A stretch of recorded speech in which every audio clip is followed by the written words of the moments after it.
Hello, and welcome to Maria Romano's True Love Knots. Did you ever wonder how dating should be done? Or is there a guide to how we interact with other people? Join Maria to learn more about her plans when dating. Monday, it's the 1st of February, right? Woohoo! Hi, everybody, IG land, Facebook. It's so great to be here tonight. Gosh, February 1, 2021. Who would have thought, right? Who would have thought we would be in mask? Who would have thought the world was still going to be in the midst of the pandemic? The good news is we all know that there is a vaccine out there. There's going to be one for everybody. So make sure when the time comes that you get the vaccine. The more people that get the vaccine, the better off we're going to be. All right, who's out there tonight? Okay. I don't know who that is. It can't be live, but you can definitely listen to me. Anyway, so tonight I've got a couple of things going on that I want to talk about. And I get quite a few messages and DMs from people that ask me questions about their love life. First of all, make sure right now that you're in a comfortable place, right? That way you can listen to me, and you've got your adult beverage sippy cup. I finally got one from my dear friend Judy Ann. Yep, it's water. It's water. It's not vodka. I'm not a big drinker anyway. So I'm so excited. Thank you, Judy Ann, for giving me that. Whenever you're working around computers, you want to make sure you have an adult beverage sippy cup, right? But tonight, I want to talk to you about a couple of things. I want to talk about what is your roadmap? What is your game plan for finding love? And people get out there and they just flounder. And I'm going to talk about that a little bit. But first of all, what I want to do, I want to share with you a couple of emails that I got from some people that follow me and also and now are clients. So one of them just said, "Dear Maria, I have this guy in my life. Let's call him Joe. We met 3 years ago. However, we just don't seem to be moving past plans, whether we're going to live together, get married. My biological clock is ticking." Okay. "And every time I broach the subject, he keeps changing the topic. What do you suggest? Sophia." Sophia, you need to sit him down in front of you, Joe, and ask him, listen, what is going on? What's stopping you from making a commitment? Actually, it shouldn't have gone on this long. You should have had this conversation sooner. What I mean by sooner is when you met and early on, you could have talked about what you or where you expect the relationship to go. Now, that doesn't mean that you're going to plan when you're going to get married on a first, second, or third date. But by the time you get intimate, by the time you may be 6 months into the program, you need to know what the hell's going on, okay? And if somebody refuses to broach the subject, well, there could be a few things going on in their life. It could be that they might not monetarily be ready, mentally they're not ready, maybe they're pursuing their career. But you need to sit down and have a candid conversation, especially if that biological clock is ticking. And you know what, Sophia, when that biological clock runs out, there's something else that kicks in for us baby boomers, people my age. It's known as the mortality clock. And that's when people start dating. And we call this like apocalypse dating, because you think you're going to die and you got to find somebody. And this happens too as you get older. So that clock is always ticking somewhere. But I suggest you and him have a conversation, have a candid conversation. However, you also need to be prepared that there might not ever be a commitment. And if that is something that's a deal breaker for you, you need to let him know. And that's tough. So, and when you do, call me, because I'll be there to help you pick up the pieces. So thank you, Sophia, for your letter. So another letter I received was, "Dear Maria, I met this gal and we've been dating for a while. We seem to have a lot of fun together, but whenever I try to get intimate, she keeps pushing me away. I ask her what's wrong, and she says she's just not ready. How long should you wait before you get intimate? We've been together for 4 months. We see each other quite a bit. I know COVID's a new Compton, but gee, and that's from Josh. Well, Josh, that's a tough question. I don't know how old both of you are, and whatever's going on in this girl's life, you need to really sit down and have an intimate conversation about intimacy. What happens is sometimes we don't like to address that white elephant in the room. And you need to address that white elephant. Now, 4 months, yeah, I think 4 months, it's time, but that's me. That, might somebody else, it might not be, they might want to wait longer. Maybe she's waiting for more of a commitment from you. Are you just trying to test her out to see if she's good in the bedroom? Because if you really love her, whether she's good or not, you're going to want to wind up staying with her. So whatever it is, have that conversation. And that's an important conversation, but also be mindful of maybe she's got some certain morality issues, religious wise, things like that. So be mindful about that, but have fun. And that's what it's all about. So thank you. Thank you, Josh. So tonight, I have many people that come to me and say, well, I'm just going to get out there in the dating world. Oh, I want to share a story with you, a personal story. When my husband passed away, that was 2012. And most of you know I was married for over 33 years. I got back in the dating world a couple of years later. And I figured, hey, I ran my own company, right? I had a big company. I had lots of people work for me. And I decided to launch myself online. I figured I knew it all. I didn't need anyone's help. Let me tell you something. I got my ass kicked, okay? Every mistake you can think of, I made. And how many first dates I went on that I came home and I had crocodile tears. And as a result of those couple of years of floundering, I now have 3 questions, okay, that before I go on a first date with anybody. And those 3 questions are, have you ever been arrested and convicted for murder? Oh, yes. Have you ever been abducted by aliens? Not once, but twice. And or have you owned an assault weapons rifle, AK-47? So here I thought, okay, I knew it all. And I finally realized that I needed a coach. And I turned to my dear friend, Rita. Rita became my coach because she was a family marriage therapist. And she also has been in the dating world for a while. She now elected to leave the dating world. She doesn't have anybody in her life. That's her choice. But she started in the dating world when she got divorced, when you used to put ads in the newspapers. Oh my God, imagine meeting somebody that way. You don't even know what they look like. But she's been doing it for a good, I want to say 20 years. So I turned to her for advice and she guided me. And that's when I realized there were a lot of people like me that didn't know what the hell they were doing. Okay. Because we've been out of the dating world for a while. Or you've been in the dating world and you keep making the same mistake over and over again. Like how many times have you had your heart broken, right?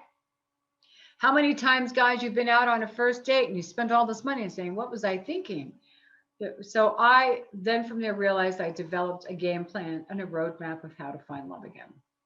And one of the things that I'm going to share with you tonight, because I believe in sharing, with people that listen to me, and especially when you're in the dating world, because I want you to be successful.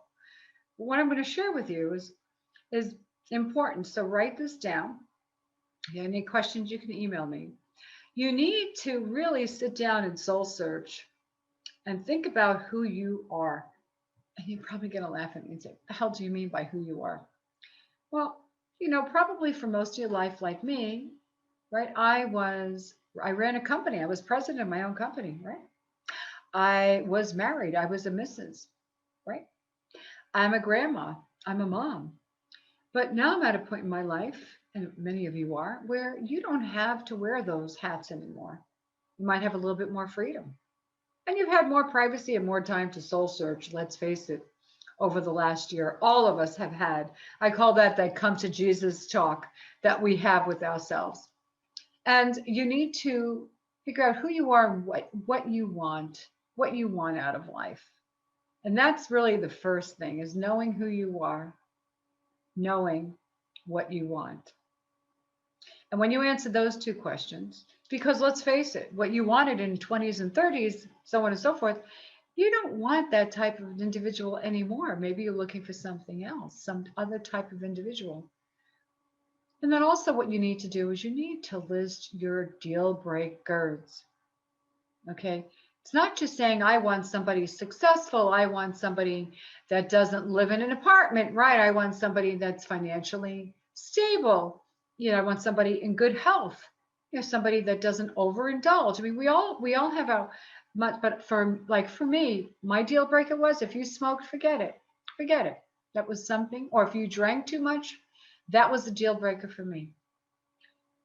So, and that's important. Somebody that maybe has a little bit of an edge to them, okay, that you might be attracted to. Sometimes women do. You need to really sit down. Do you want that guy that has that edginess? The guy that is not always going to be so nice and has a temper. I spoke to somebody today that says, I really want an alpha male in my life. Well, honey, sometimes, and I hate to say this, if you alpha males are out there listening, alphas, sometimes you got to get a little soft, okay? Because sometimes an alpha male can be too controlling. So, men and women, you need to just take the time and write down your 3 or 4s you want in a relationship and things that are your deal breakers. That's the first thing. And then the second thing you need to do is make sure you truly love yourself, roots to boots. No matter what size you are, no matter what shape you are, it doesn't matter where you're at financially, economically, whatever it is. Because when you get in the dating world, sometimes, and I'm going to say sometimes, your ego is crushed. And I can't begin to tell you how my ego was bruised so many times. It happens. It happens. Okay. And even though, and I even had a guy text me the other day. He said, Maria, it was nice chatting with you. And I realize you're a great girl. He gave me the line that I would have given, but I just don't think you and I are really a match for each other. He must have been following me, but that's okay. The point is that's something that I would tell somebody, which was great. And he's right. We weren't a match for each other. But for some people, that might be a deal breaker. Not a deal breaker. It might crush your ego. Don't let it crush your ego. A no is great. A no is great because you know what? It's getting you on the path. It's getting you on that path to finding somebody that's really more suitable for you. And don't think for a moment that you're not going to find the one. You will find the one. There are 7 billion people on the planet. There's somebody for you. But again, you need a game plan and a roadmap. You need to first go back and just revisit what I just said about you need to find out who you really are, what your likes are, what your dislikes are, what you'll tolerate, what your must-haves that you want in a relationship, and what are your deal breakers. And then you need to write this down. You need to write this down and put this someplace that you can see this every day. Okay. And be realistic. I mean, listen, we all want to have that guy maybe that's 6'2", it's in rocking shape, blah, blah, blah. But you know what? We're in 50s, 60s, 70s, whatever it is. So get a little bit more realistic. Say, I want somebody healthy, somebody that eats healthy, that has a healthy lifestyle, somebody that's active. Put those as a must-have. And you'd be surprised, but you need to actually see this every day and visualize it. And as part of your practice, if you meditate, if you pray, just pray or meditate and ask the universe, ask God to bring the perfect person for you. And you will be the perfect person for them. But these are the things you need to do beforehand, before you get out there in the dating world. And then make sure you love yourself, because you will get your rear end kicked and your ego's going to be bruised. You're going to meet somebody that you think is great and they're going to ghost you, or they're going to breadcrumb you, or they're just going to come in and out of your life every so often. I don't want breadcrumbs. I want the whole damn loaf. And you should want the whole damn loaf too. Because you know what? You deserve to be happy. You deserve to have somebody that adores you, and you deserve to have the perfect person for you. So don't ever settle. And one other piece of advice that I'm going to give you is you might spend a lot of time, right?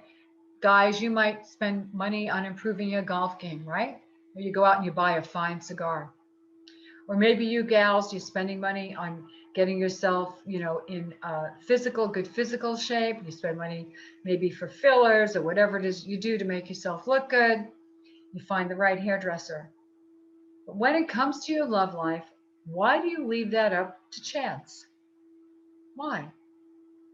Because and we've been there, some of you have been there, that when you make the wrong choice and you go out on these bad dates and you're wasting time, you can't ever get back that most valuable commodity, time. So find yourself a dating coach. Listen, if it's me, that's great. I'm in Las Vegas and I work with people all over the world, and I have special matchmaking packages where we work one-on-one. We actually go and look at all the different dating apps and I get you set up. That's fine, that's me, but it doesn't matter. Find yourself a good dating coach, somebody that is another set of eyes, and be honest with them, okay? Because sometimes we have blinders on. We're in love, and when we think we're in love and those endorphins kick in, that dopamine, and you know what? We're under the influence. We're under the influence, and maybe there are red flags. And that's where a good coach is going to guide you. So you need a game plan and a roadmap to find love, and you need to do some soul searching. If you want, give me a call. Be more than happy to give you some great information. However, in the meantime, it's Love Month, right? It's February. So any of those of you that get my newsletter, oh my gosh, there are so many great tidbits of things for couples to do, for singles, if you're by yourself. And there is a great recipe. Oh, this recipe is fabulous. That's on my TLK True Love Knots newsletter. So if you're not signed up for it, you need to go to my website and get all of this information that I've given you for free. Why? Because I want you to succeed in the dating world. And I want my long journey to be your shortcut to happiness. So in the meantime, next week, we're going to talk about Valentine's Day. We're going to talk about if you're in a relationship, if you've been in a relationship for a long time, and if you're by yourself, how to handle Valentine's Day. So everybody, stay safe, stay healthy, and spread love. Remember that, spread love. So good night, everybody. Have a great evening. It was great talking to you, and email me if you have any questions. Remember, I want to see you be happy and find the perfect person for you.